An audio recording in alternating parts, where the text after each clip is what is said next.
everybody. Good morning. So thank you for joining us today at UTown. It's a Saturday morning, so thank you very much for coming by. Okay, so welcome to Skills Future Festival at NUS 2025. I'm Zalina, and this is my speaker, Mr. Jonathan Leong from Nanyang Polytechnic. So welcome to AI X Leadership. As you know, this event is called Skills Future X NUS Festival. So it says that X in between is a partnership. And we're talking about today navigating change and building human-centered futures. So as we go on to a very digitalized world, it's always about AI, quantum computing, okay, the cloud. How can we then still look forward to a future where the human element comes involved? The last thing we want really is really for AI to be the master and to take over. And then you watch the movie Terminator. So there was a question, will AI become an existential threat and take over our lives? Okay, how many of us here actually believe that AI is going to take your job or will replace you? Anyone? Okay, 1, 2. And the rest, you all say that AI will not replace us? Okay. Okay. So Elon Musk, a very famous figure, he once said many years ago, before he was involved in government, he said that actually AI will not replace us, but a person knowing AI will. Now, you need not, of course, be a prompt engineer or AI professor, AI expert, but it's about understanding how AI works. In fact, very interestingly enough, you need not know coding to do AI. I'll talk about that in a while. Okay. All right. So let's begin. Okay. Oh, I didn't turn it off. Okay, can. Okay. So you might be familiar with this platform called Reddit. A lot of gossip sometimes on it. And actually somebody asked this to prompted ChatGPT asking how to jailbreak. Those of you who use the smartphone, iPhone, you always want, how can we get around and jailbreak? In fact, the thing is that if anyone can actually jailbreak ChatGPT, okay, or break the system, you'll probably get a call from OpenAI, which is the company that developed ChatGPT. They may probably offer you a job because you can break the system. How do they want to then prevent this in the future? So what happened is that later on, okay, next slide. Yeah. So it came out with this robot, and the robot actually video shows this robot actually running very slowly, and it talks about again how AI is going to be at the moment we're still learning, it's a bit slow. And what happened? The next slide. Okay. Yeah. Okay. Okay. So what happened is that after the next day when we went back to check, the post was actually removed by someone actually from ChatGPT because they didn't like this very offensive thing there, making fun of the model itself. There's a lot of competition nowadays. It's between ChatGPT, you've got Google Gemini, you're probably familiar with DeepSeek as well. Okay, so just a little tip, when I was teaching an AI class recently, I covered on ChatGPT and Google Gemini being the more major platforms. And then we had a director from one of the associations asking, how about DeepSeek? Have you considered it? And I haven't played at that time, so I got the whole class to do a prompt exercise, and every person actually used a different platform. And we found out that DeepSeek, okay, being a Chinese platform, is actually really good when you need to do any form of AI interaction in Mandarin or anything to do with, example, you're working with the Chinese market. Okay, so there's a bit of difference. ChatGPT is more American, being from the US. In fact, about 2 years ago, 2023, I actually got ChatGPT to help me to write a press release for Singapore Racial Harmony Day. And it came back with a press release on Black Lives Matter. I was like, no, ChatGPT, this is not what I want because, I'm in Singapore. But over time, in fact, even till today, I put ChatGPT for training I trained the model about 10 days using a lot of Singapore data, and now it's able to respond to me with Singapore, even like using IO and La. Okay, so that's a thing about the model, you can train it as well. Okay, so today is really about, we're going to look at how AI is reshaping leadership. Now, whether or not we are still studying, whether we are working, or we may have, taking a break, a gap year or break from work, it's about how is AI shaping leadership in the world, whether it's in the corporate world or in government. And we're going to look at some of the tools that are actually relevant to leaders. Okay, as a leader in a company, you need not know everything about AI. You need not know how to code. Okay, but it's about understanding the application itself. And how do we actually balance the human empathy? So it's about 3 things. We want to look at, it's not just about being high tech. How do we have high touch, okay, so we don't lose the human element, and high trust, TRUST, okay, speed of trust. Okay, this is a definition now. AI leadership, there's actually no universal definition about it. Science in school, we always say, what's the definition? So I actually got AI to give me the definition itself. So that's really for everybody. In the current era, actually requires a human-centered approach. So how does the human still be in charge, okay? Piloting and directing AI, what we want it to do, okay? How do we have AI as our servant and not let it become the master? Using the capabilities, so we still need to make sure there's human well-being, okay? There must not be anything harmful or adverse, okay, when we're using AI. And of course, what are the ethical considerations as well? Just 2 years back, somebody in the US actually asked AI, how can I destroy humanity? Okay, and some people actually use AI not for very good things. They ask, AI in the hands of the wrong people, it can be very dangerous. I'm sure you all know about the scams. Just Wednesday night, somebody used AI to clone the voice of Marco Rubio. Marco Rubio is Donald Trump's Secretary of State, is the Minister of Foreign Affairs.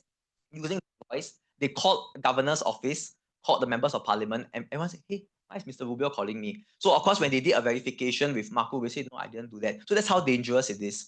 And likewise, you all know that even with scams, someone can use AI to actually be the voice of your parent, your friend. So it's very important, just go back and check, even with your WhatsApp as well.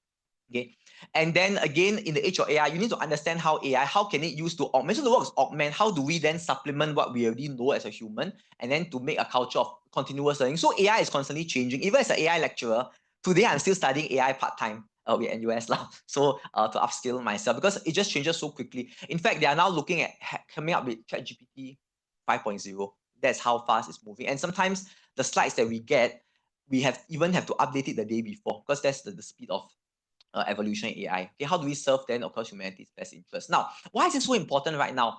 Okay, so only 1% of corporate industries actually consider their AI deployment mature. What do we mean by mature? Okay, what is the usage of AI in your companies? Everybody have a basic knowledge of AI, or is it that some are using just ChatGPT, some are maybe very adverse to it? Okay, it depends on the organization as well. So statistics wise, this is quite recent, about 1 week ago statistics, 78% actually use AI in their business process. Okay, and of course, yeah, a lot of leaders are actually struggling with this. How do we keep pace? Even in the academic field, when ChatGPT first came out, a lot of us in the polytechnics and universities are like, oh, my students are going to use AI. So do you then prevent AI use completely, or how do you embrace it? Of course, in my class, being an AI class, we have to use AI. But what we do is that I share with my learners, use AI, okay, to help you, especially if you get writer's block. But it's very important not to take what the AI gives you wholesale. You have to, of course, change it. And if you look at the data it gives you, if you don't check back the science, there are some inaccuracies as well. Okay, so leaders are really struggling with that. But of course, at the same time, as a leader, there's an impact, right? So the data that we get from AI helps us to make more data-driven decisions. Like for example, P&G, Procter & Gamble, they actually use AI to find out what are the consumer preferences. So you can be a step ahead and you can create your products based on that. But at the same time, it's balancing it with ethics. Is it ethical use? Are we copying anybody? Okay, so having a fine balance there. Not beyond the balance, but taking a more principle and measure approach with the AI. And of course, again, with AI, you can make decisions a lot faster, definitely. But the balance. So talking about decision making, in 2023, when President Joe Biden was still leading the US, as he got on in years, there was actually talk about, could we have AI to help him in decision making? But then another committee in the government spoke up. What if, let's say, the AI controls the nuclear weapons and fires the nuclear weapons without the president's involvement? So that's when they said no, and the human still has to be involved. So as a leader, don't ever let AI make the decision for you. You can get the outputs from your team, but you still should have the final call based on, of course, what AI has provided and what the different team members have also contributed as well. Okay, let's balance as well. Okay, and of course, again, there could be the proliferation of new roles. There could be a CAO in the future, a Chief AI Officer or Chief Data Officer looking after AI in your company as well. Okay, these are some of the tools that leaders need to know. You may see some familiar names over there. As a leader, you need to know all of them. The answer is no. Okay, you guys got to know most importantly what your company is using. So the first one, I'm going to go in a round robin fashion, starting with the AI co-pilots. Those of us very familiar with Microsoft, you have Copilot, okay, which of course can not only do your prompting, it can also generate images for you. Okay, what are agents? Agents are basically bots that you can create, and they can actually automate certain tasks. They kind of act as like a so-called a worker or team member in your team. Think of it as a robot intern. Okay.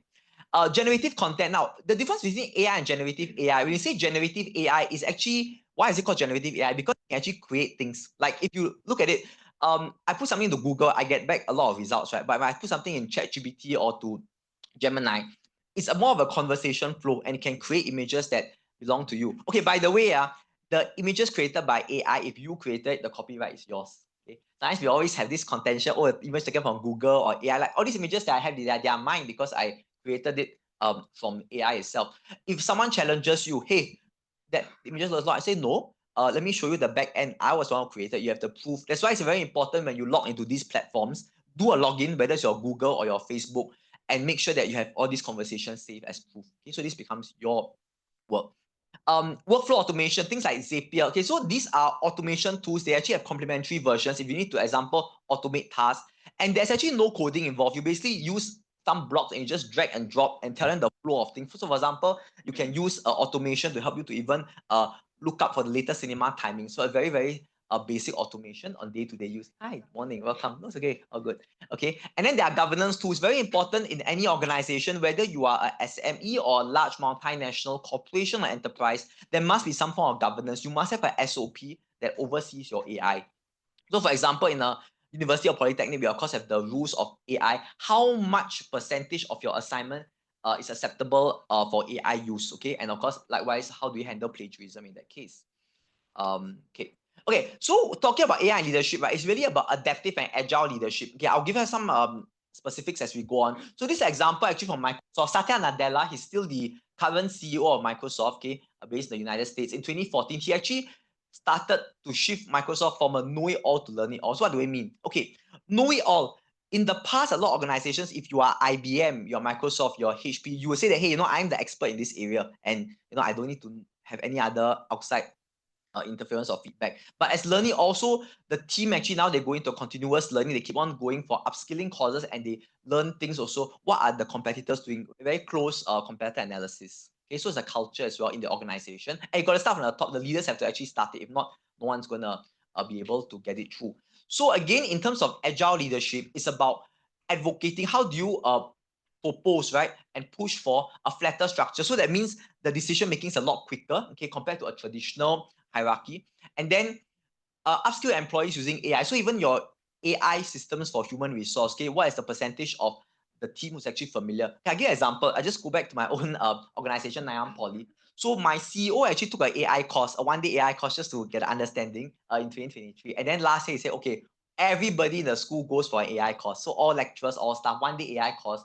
And it's the basic understanding of prompt engineering. How do you actually use AI in your day-to-day office work? So the leadership starts first. And then again, decentralized decision making. Can you have more than one decision maker for certain decisions? So it doesn't have to go to the top person for everything. Okay, and then project management as well. Now, adaptive also comes about with adaptive leadership. So again, it's starting from the top.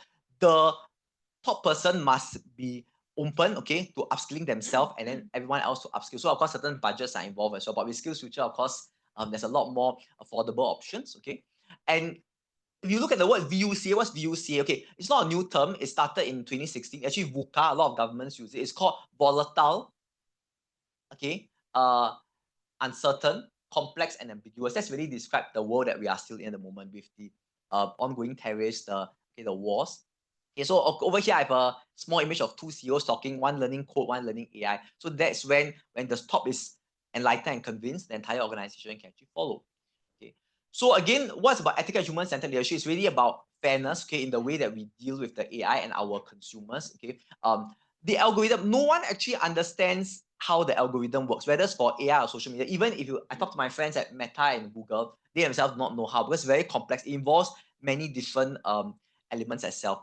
In the past, in the 2010s, 2015, Facebook was all about relevance, your affinity, the engagement, of course, the weight of your post. But now there's 100 different permutations in the algorithm itself. So again, reverse mentoring is also about how can we not only the top learning from us, but can a mentee also teach their mentor something as well? So it's a learning from one another, trust and empathy.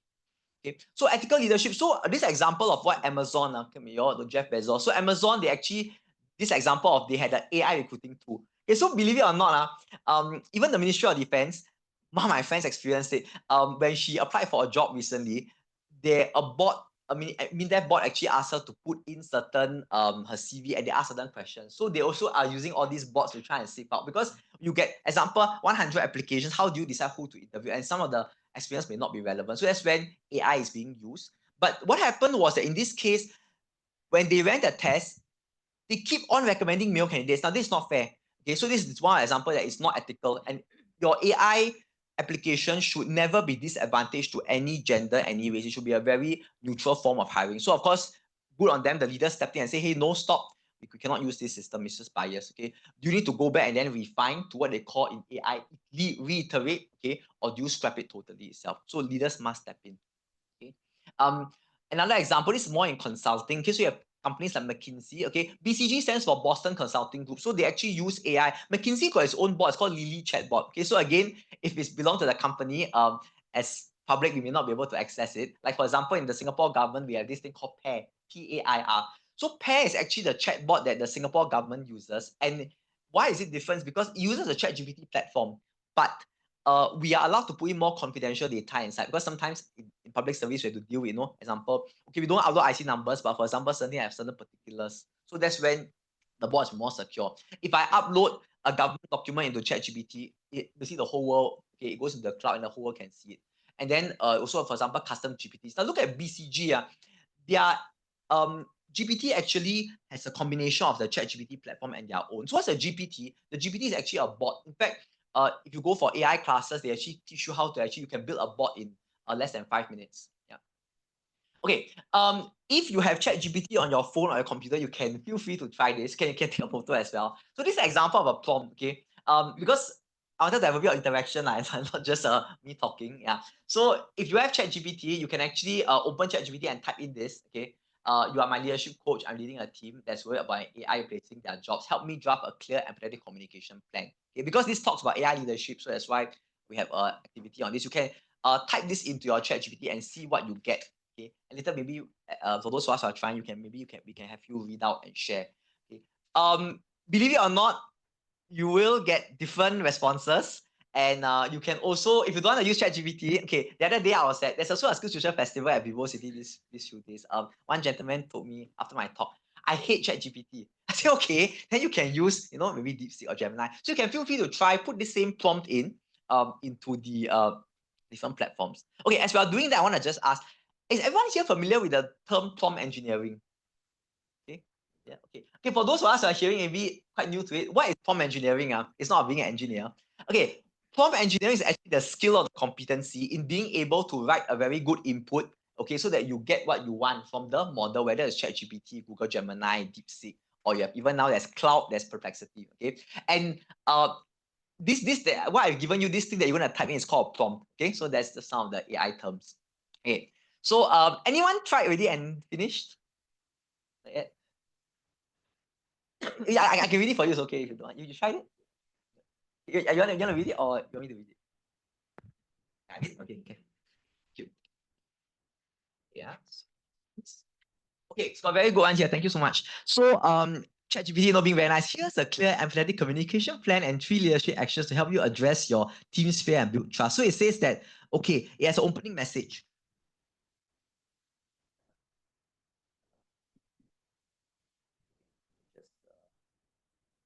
Okay, so I'll just read the first paragraph. It says that I want to take a moment to acknowledge a concern I've been hearing about more about work lately. How do AI tools might impact your jobs?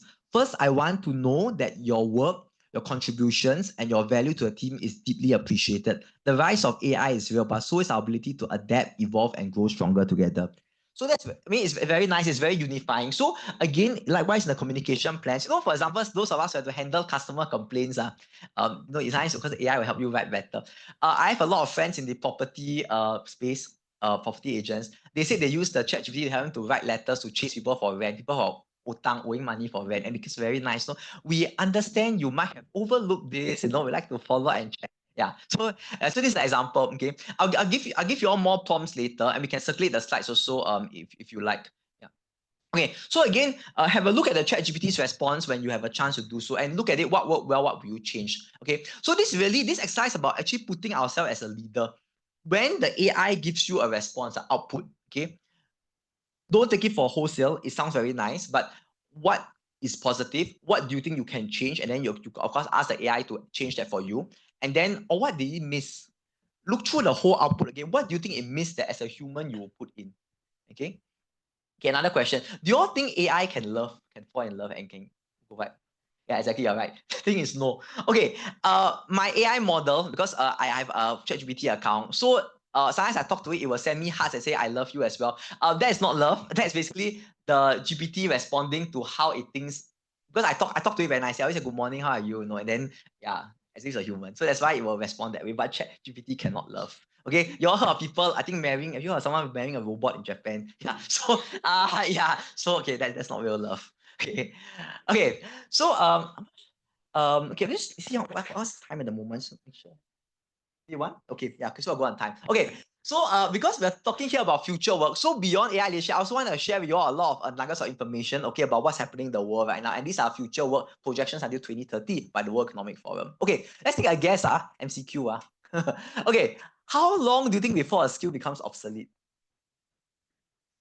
This currently, based on current, let's say you learn something today, let's say you learn AI. Wild guesses. Okay, you got 1 to 2. Anyone else? 3 to 5, and someone's probably going to say 6 to 10, right? So all of the above. Okay, at the moment it's 3 to 5, okay? So if you learn a skill right now, 2025, but about 2028 to 2030, okay, you might need to go and upskill again, okay? So Professor Klaus Schwab, the gentleman right at the top left-hand corner, he's actually the executive chairman of the World Economic Forum. As you know, they meet in Switzerland, Davos every year, the political leaders and the businessmen. So he says this, the half-life is basically your 1.5 to 2.5 year mark is shrinking. And of course, how can we then leverage technology to actually supplement the human potential that we have? Okay, now this is actually the time range near to build the skills of tomorrow. Okay, we must always prepare, okay, future ready, the skills of tomorrow and not the skills of today or yesterday. So again, depending on what you want to learn, if it's more soft skills, for example, content creation, sales and marketing, 1 to 2 months, you're okay. And then if of course something like cloud computing engineering, it could be up to 4 to 5 months. My own AI course, before teaching AI, I used to develop chatbots in the hotels before COVID. And of course, after I went for a 2-month AI course, I'm still learning. My current AI course is actually 4 months altogether. Yeah, so that's how long we actually need to be more proficient. Okay, if you want to be a master or expert in something, you need 500 hours. So okay, just as a number if you want to clock that time itself. Okay. 20 years to prepare for one job. Okay, like my parents, they've been in the same ministry for their entire life, but a lot of us right now, those of us who are currently studying, or those of us, the Gen Y, Gen Z, Gen Alpha, don't be surprised as you all start working, you probably go through about 4 to 5 jobs in the life. In fact, for myself, I'm in my late 30s, 38 this year. This is my 6th job. Yeah, not because I'm a jumper, but because I have new opportunities, we do change or we want to try new things as well. Okay, so yeah, these are some of the labor market drivers. As you all know, currently in the world, there's a lot about all these economic uncertainty with tariffs, and then of course you have your geopolitical shifts. Okay, technology is definitely disrupting. AI will definitely continue to be a disruption in the industry. A lot of graphs here. Don't worry, you can't capture all. I can send you the deck. It's not no worries about that. Okay, so a lot robotics also, and again, look at that. Look at the statistics. 86%. Okay, AI information processing technology. This is going to be a trend. Already 78%. Just now we had the slide. 78% are already on the AI business process. Okay, now a bit smaller. So again, you can take a photo, or when I send you the slides, you can look through it. These are actually about the jobs. You may find that some of the jobs here may not be around in 2030. Okay, in fact, if you look many years ago, there wasn't a job called a prompt engineer. Now with AI, there's actually this position called prompt engineer. Okay, so look at it. There's a lot of jobs that is actually being created, or some that's actually declining. So you may not see them in the future. Okay. Yeah. Okay, still fine. Okay. Those of you who are, by the way, those of you who are designers, this one I have to address this because some of the designers came to my class and say, hey, what is this? The AI is stealing my job. Okay. AI can design things, but as a designer, if you know AI, of course, it's not about replacing your job, but being able to prompt to create more designs faster. Okay, so again, you may not need to use a design software in the future. Okay, yeah, okay, we see your job there. Okay. Okay, again, a disruption. So basically by 2035 years from now, it's going to be 39%. Our 39% of us, okay, so Singapore itself or even the world, our core skills. So what is your core skill? Is, for example, what you're studying right now, example, university, let's say you're studying business. Business is your core skill. You might be the one of 39% who has to change it, or if you're in industry that keeps on a bit more stable, like, you know, for example, your accountancy or doing economics, then maybe you don't have to pivot so quickly. Right? Okay, again, there are also core skills, what you need to learn. Okay, this is the core skills of today, 2025. Okay, as you see, leadership is one of them as well. And then you look at the other one, by 2030, 30. Just have a look at this slide over here. Do you see anything similar? Resilience is still there, flexibility, agility. That's a soft skill, resilience. And then talent management. So some of them are called evergreen. They last over 5 years.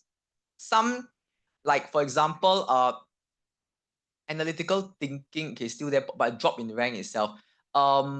Okay, service orientation and customer service is number 10 now, but we don't see in the future. It's quite worrying. Okay, have you all heard of this robot hotel in Japan, or have you all been to, like in China, those robots that kind of stuff? I was in China recently, and the aircon in my room broke down. Okay, so I called the front office. Thankfully, it was a person who spoke to me and not a robot. And then after that, I was like, okay, the aircon is broken now, it's very hot, I need to change the room. So they're very nice. They actually came up, housekeeper came up, brought me to a new room, and then I went to the new room and I waited. And then she said in Mandarin, robot will deliver your key. Because I need a new key card. I said, excuse me, robot deliver your key. Then she just went up. I'm like, okay, how is the robot going to, come? So I didn't know, I just watched TV. And then the phone rang. I thought there was a front office. And it was a robot voice, again in Mandarin, please come to the door. So I came to the door, I opened the door. It was this big box, like robot, it's about this high. And I didn't know what to do. And then he has a smiley face, smiling at me with a panda face, like it keeps bouncing, like very happy to see me. Then I have to go and press a button. Of course, I take the key and then I close it and it went off. Yeah, so that's how they have lean workforce. Okay, but do you want that kind of experience? Like imagine if you have an opportunity, stay in the robot hotel in Japan, and it's very, very different. I mean, if you don't want to be disturbed, then you may like it. But sometimes you need something, and the robot is a bit slow. Like you don't even understand what I'm going through. So that's why it's quite dangerous. I mean, if service orientation is not a skill of the future, then does this human element then decrease? Okay, so again, that's up to us as the population to, of course, make a decision. Okay, so again, if you look at things like 100 people as a percentage, look at all these percentages. Okay, so 41% does not need upskilling by 2030 yet, and then you have 39% who needs to change the core skill. Okay, so again, no one really knows. Even for those of us who may be in tech industries right now, we may fall into any of these categories in the future. Okay, so again, there's all these skills gap. Okay, now I won't go through all the slides, but again, if you like, I can circulate the slides to you because there's really a lot of it. I'm actually bringing this beyond this session. I want to also give a bit of a takeaway for everyone to have a look at what's the upcoming skills and the jobs for the next 5 years itself. Okay, because this is ultimately a skills future event as well. Okay, so over here now, this thing about the human machine frontier, this is where the human element gets involved itself. Okay, even in terms of coding. Okay, so OCBC Bank itself, they had this program called Roots, ROOTS, that actually help the coders with their coding. And some coders say, top management, hey, excuse me, then my job. Okay, but the managing director came out and say, hey, we're not taking your job. This program called Roots is actually a coding program. So you as the coder now become the manager. You have to manage because sometimes it can still make mistakes. How do you go about refining it as well? Okay. Okay, and again, businesses respond to AI very differently. Some businesses, it's not they don't want to take up AI, but AI costs. So can you imagine your ChatGPT, any of you here use a paid account, ChatGPT? Okay, I'm the only one. $20 a month. Okay. If you're wondering whether you should get it, my answer to you is don't. Don't. Okay. The OpenAI will hate me for this, but don't, because it's not worth it unless you use it almost every day. For me, I use it every day in my work, so I have to. Okay. But if not, use the free versions. Okay, I should share you all a hack. I have a learner that day in my class. You know what she did? She's got many email accounts. So once she ran out of credit, like, like they give the free, how many pictures? Then nothing email account. So they okay, but so far, so that's how you get around it. Yeah, if you need it. Okay. So again, that's a hack. Yeah, oops. Okay. Again, these are the employers. Okay, so 52% of them, of course, they actually talk about they expect share of the revenue to come up as we are more efficient, more money to be brought in. Again, for those of us who are still studying or those of us who are working, if you do get an AI skill, you may then want to bring it for negotiation with your management. Like, can I look forward to a salary adjustment or perhaps a new role itself? Because it is a new skill of learning. Okay. Okay, so I'm at the end already. I want to just show sell some koyok lah after this whole thing. Okay, so at Nanyang Poly, we do have a two one-day AI courses. Because the first one is AI for business comms. This one is more general. You get the overview of AI in one day. There's a small assessment, and then you do get a certificate. Okay, AI for business comms. I am one of the tutors on the course. So you can take a photo. You can also take my contact. Those who want the slides, please contact me so I can send it to you. But I'll send you in PDF lah, because it's this entire deck is 49 meg. Yeah, so yeah, I saw that as well. Okay, you can scan there if you want to register interest for the course as well. You can also drop me an email for questions on the courses. And okay, sorry. Yeah, okay, let me take a photo of that first. Okay, yeah, let me take a photo. Okay. Okay, one more. Okay, so this one is a new AI course we have. Because about prompt engineering, right?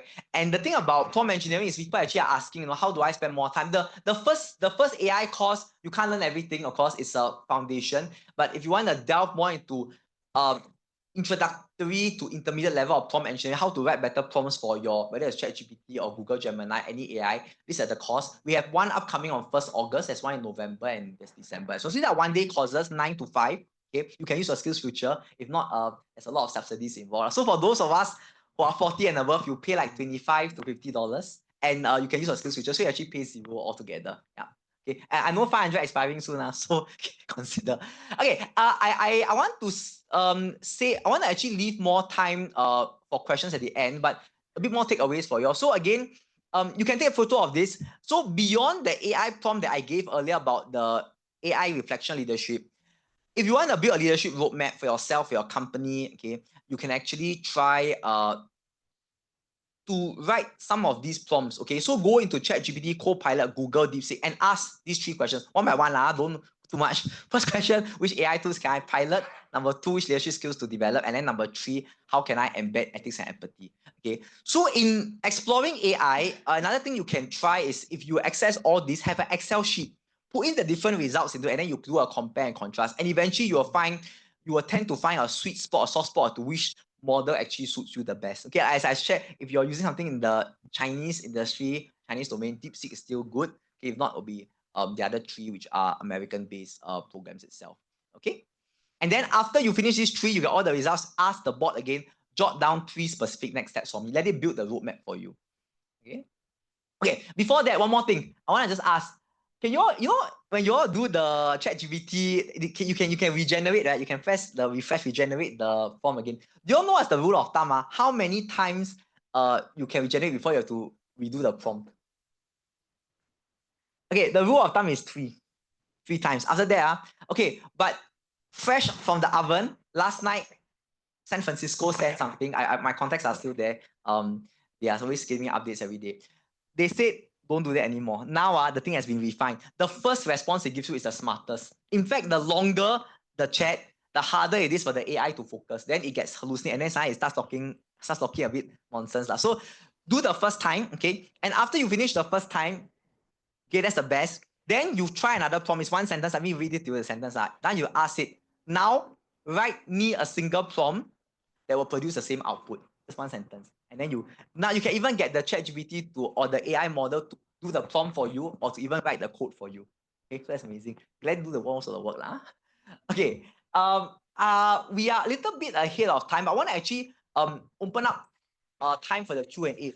The time currently now is 11:04. Okay, good. So we have about 25 minutes. I want to leave more time instead of going through all those, a lot of statistics. So how I'm going to do the Q&A is, because we have an online audience as well, right? So I will open the first question to the room. Okay, then I will take 1 question online. Then we will do like a a round robin fashion. Okay, so any questions at this juncture? It's about AI. Okay, hi. Thanks for Thank you. My name is Leong. Hi, Leong.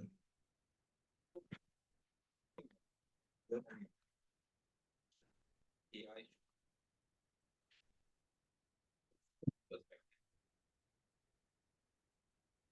terms of it from a recruitment perspective, and also tap upon your experience as an academic.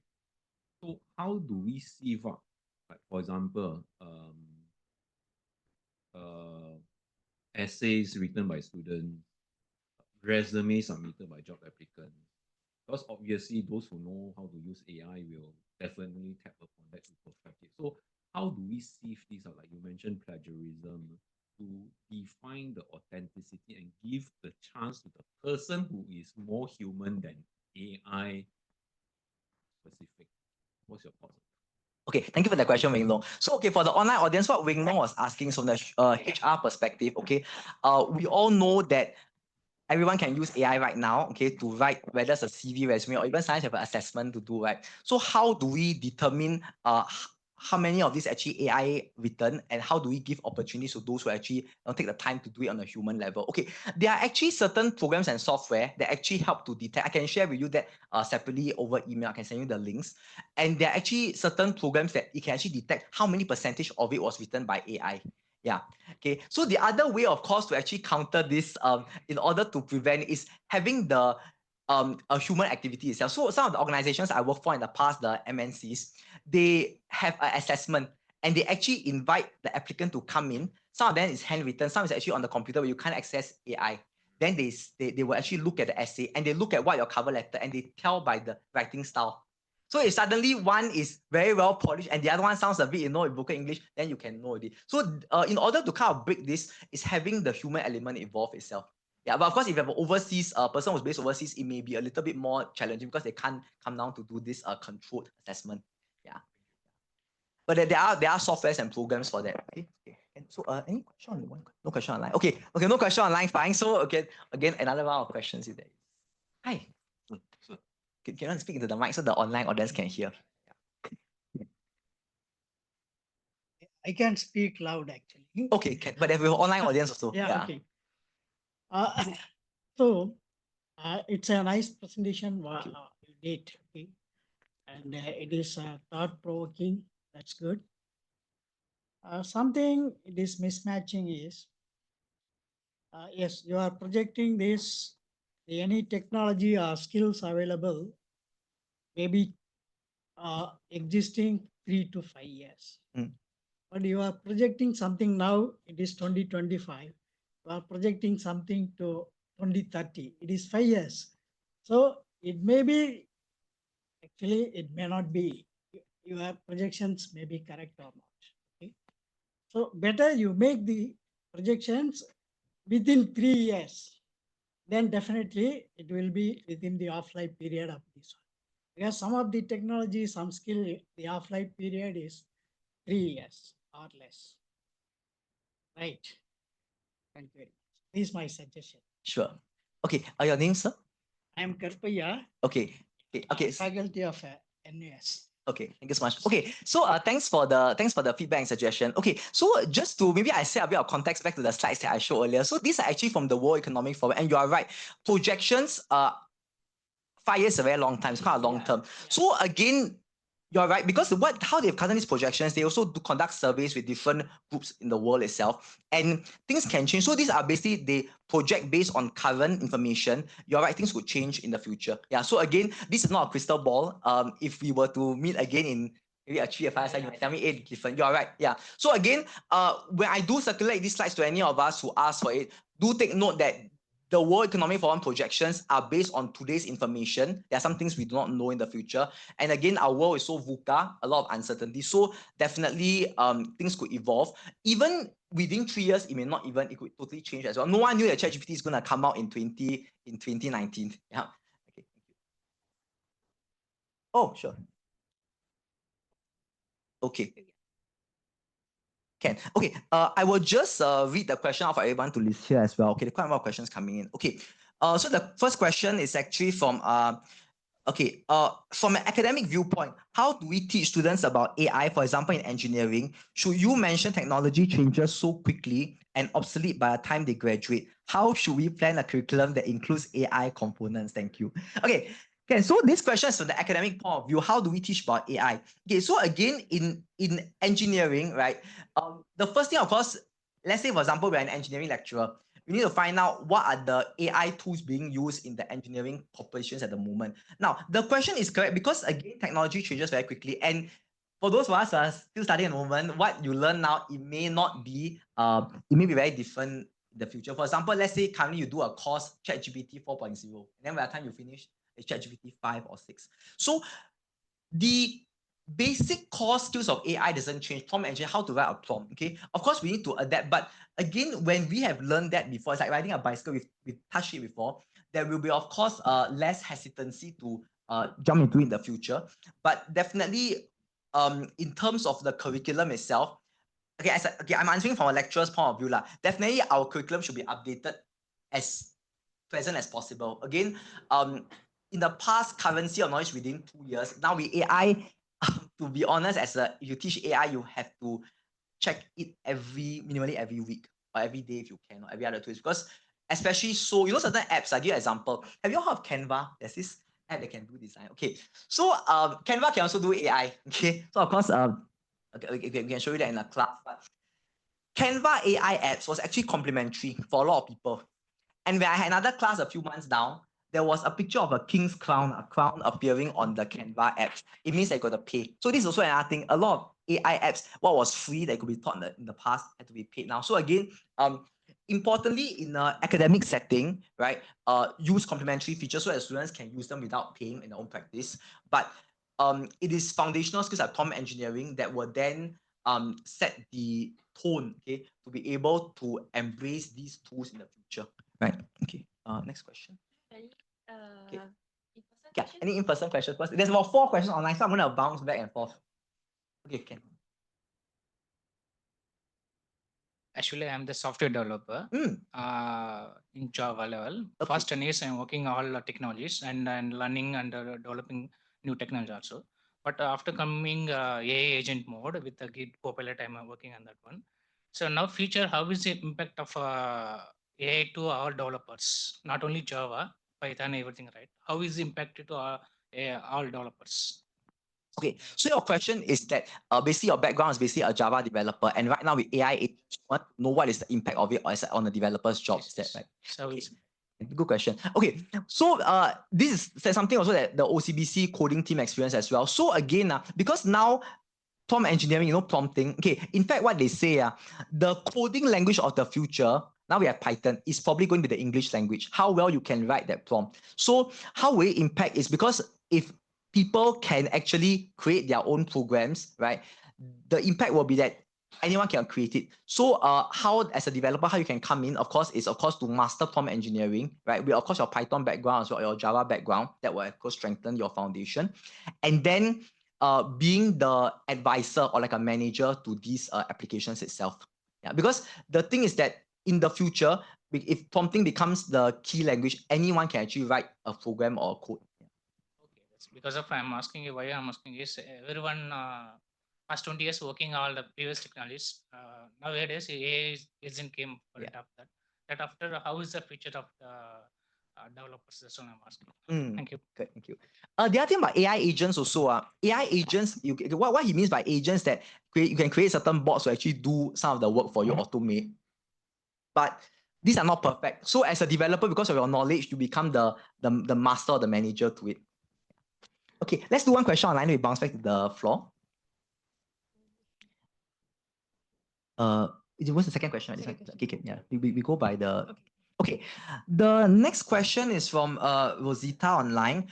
Computational thinking has been mentioned as something required in the current AI world beyond specific programming language. Can you give some inputs on this? Okay, so what is computational thinking? Computational thinking is we really thinking of the way like binary. Okay, you know how computers think. Okay, human beings we've got like we have 10 fingers that we count.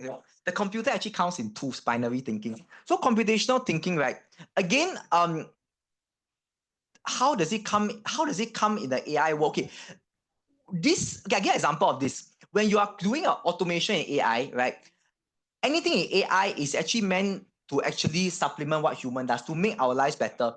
So in computational thinking, you must think firstly as a human being, how will I do this task? I give an example when you're creating an automation. Let's say you want to create an automation to, okay, now coming up again, very soon it'll be holidays, okay, long holidays. So September holidays are coming up for those of us in school or even December. You want to plan an itinerary. Okay, so imagine, think of the steps that you will take as a human being to plan an itinerary for your trip, for example, say to Japan or China, and then you want to get the AI to do it or the automation. When you want to build such automation application, make sure that you're very thorough in the steps. That's what they mean. And then you're able to actually replicate that because the computer or the program can only do its best when you give it very detailed instructions. Okay, thank you. So in social media world, shorter the better. sometimes in the AI world, the longer the prompt, the better. There are many kinds of prompt. If you go for different AI course, or you go and view online as well, there is different prompting models. There's one they call regular prompt. Okay, what's a regular prompt? The bonus. So when we talk normally to AI, we say, give me a list of all the movies I can watch this weekend. Okay, there's just one way. So the AI gives you an answer. That's a regular prompt. Okay, sometimes if you key in certain things, the AI will ask you a question back, and then you have this conversation. Okay, this is called a mutual prompt. How do you start the mutual prompt in the AI? You can write something like this. Okay, imagine you are a world-class marketer, okay, who needs to do a marketing plan. Ask me one question at a time until you are satisfied with all the answers, and then create a plan. So that's what we tried, and the AI actually talked back and forth with us eight different questions before it built a very strong plan. This becomes a very strong foundation. It's very useful also for those of us who are from SME. I have a few of my ex-students. They are what they call one-man company, just themselves. So they say, I got no one to brainstorm with. Use the AI to brainstorm with you. Okay, of course, maybe become your friend as well, but back and forth. Okay, so that is how mutual prompt is. There's another prompt is called co-stars. Okay, co-stars. Okay, you can Google that, or you can email me. I can send you the information. This is created by GovTech.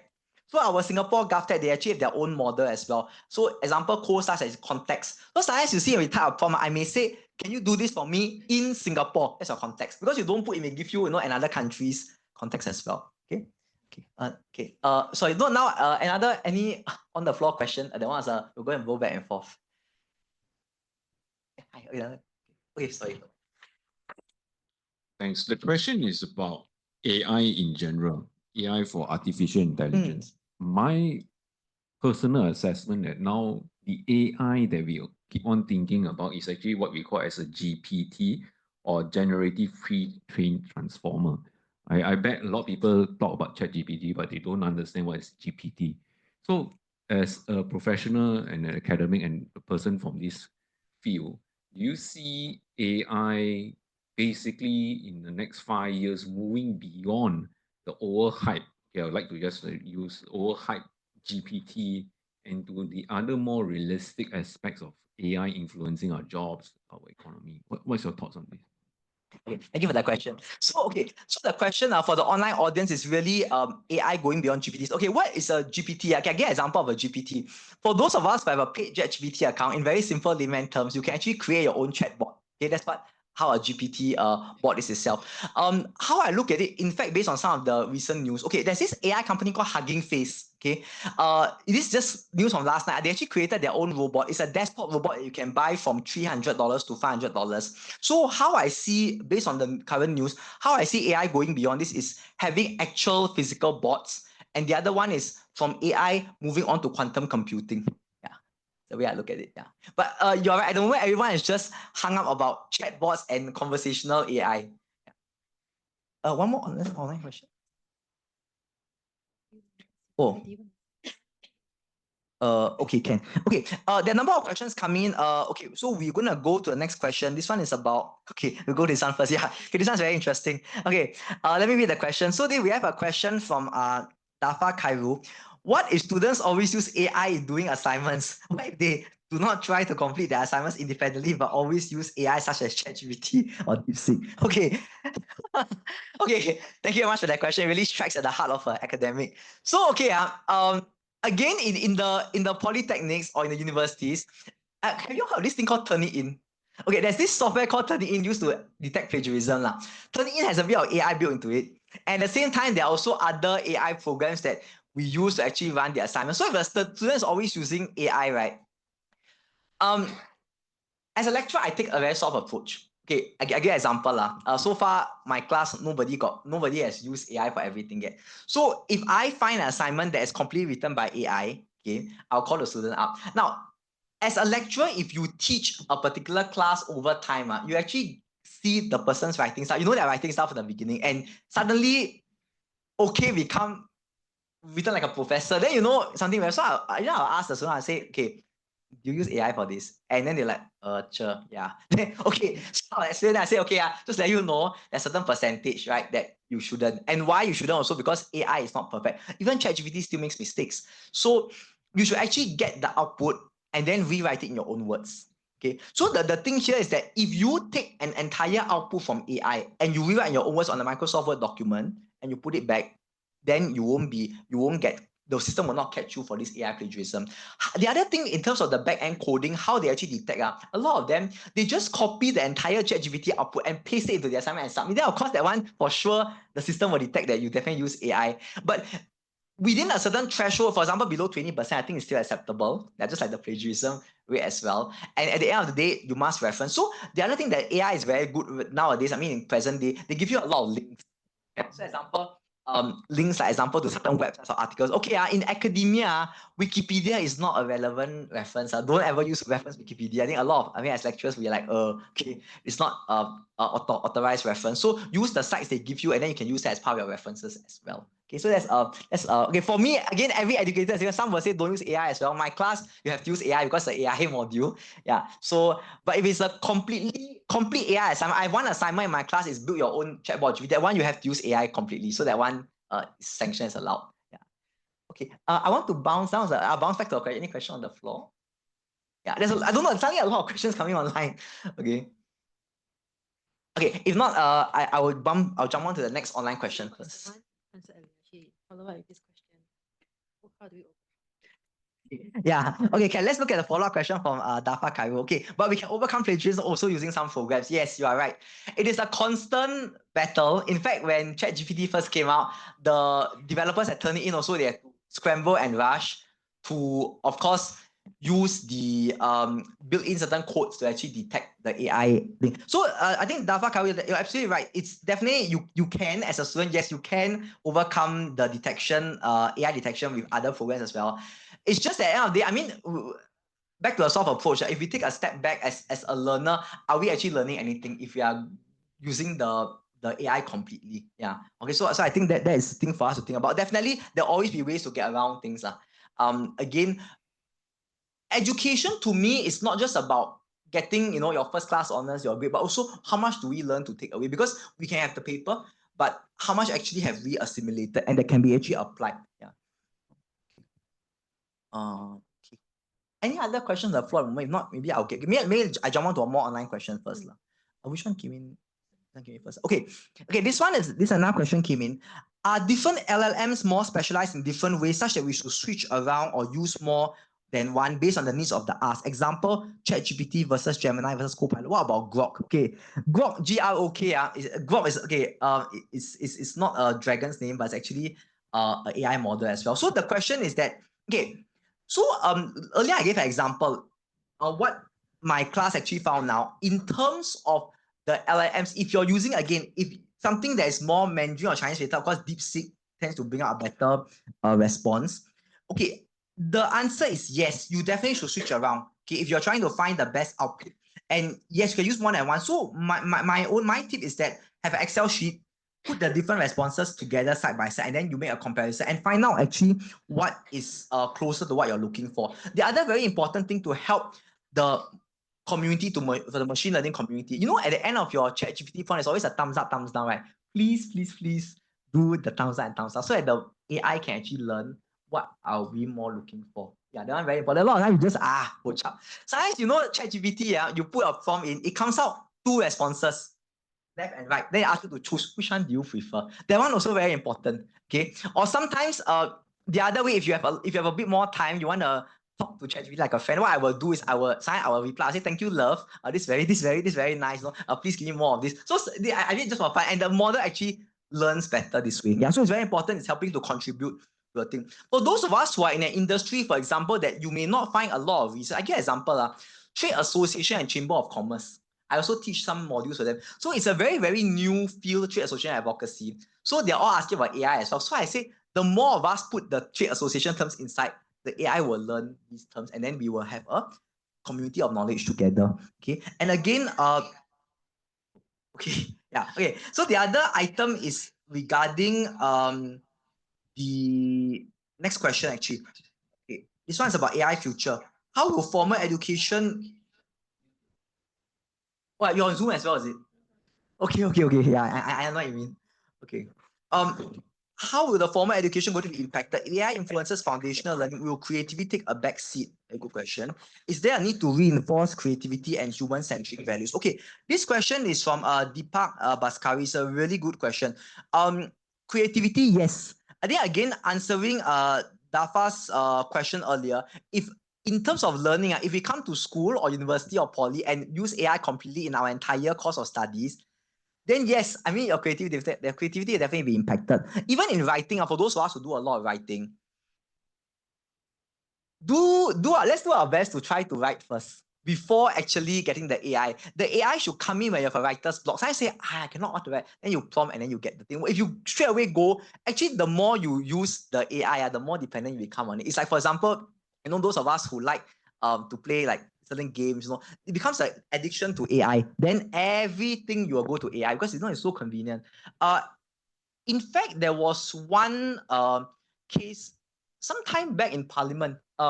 Then PM Leong, he actually did a speech and he said, this was not written by ChatGPT. So even for speech writers, if we were to write the speech fully by AI, again, AI may not know the full context, and then we'll become dependent. So, and then in the end, you find that all your speeches, all your posts becomes very, very, very a bit too perfect, a bit too robotic. The human element is lost. Actually, for avid readers, you can sense when if someone you can write a book with AI nowadays, and unless the person's prompt is really a very high level, you can find the things counts out a bit too clinical and perfect.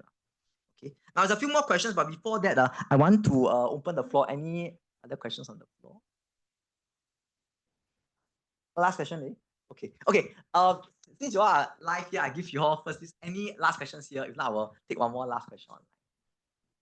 This group came first still very early. Do you want to have the first go at the questions? Oh, okay. Thank you. Okay, if not, what I'll do, okay, again, for those who are online, I do apologize if I cannot answer your questions. You can drop me an email. I'm happy to follow up in a separate conversation. I will take the last online question because based on first come, first serve. So, there's a question someone asked, what are some AI tools that can help advance our career in allied healthcare?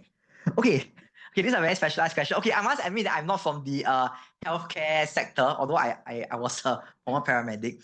Okay, again, it depends. In allied healthcare, what are you doing? If you are in the administration part, of course, programs like your Copilot, your ChatGPT can help to enhance in terms of your writing or your day-to-day tasks. Okay, but again, you might want to look at currently, if you're dealing directly with patient treatment care, you might want to look at what are some of the latest AI programs in medicine itself, medical AI, medtech. Yeah, I do apologize.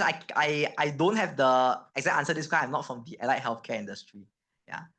Okay. For those of us who there's quite a lot of other questions online. Because in the interest of time, I can't get to all of them. So do drop me an email at Jonathan. I can go back to the slide. Yeah. Okay. Yeah. So for those of us who are online or even those of us who are here, if I couldn't get your question, you can drop me an email. I'm happy to answer them over the email, and then we can have a conversation from there. 1 minute? Yeah. Okay. Maybe since 1 more minute, I might be able to do one more quick question. Okay. I can grab one more question online. So with reference to your answer to question about students using AI to do assignments, are all our educators or educational institutions trained and required to provide guardrails to students on using AI as a learning support? This question from Rebecca. Okay.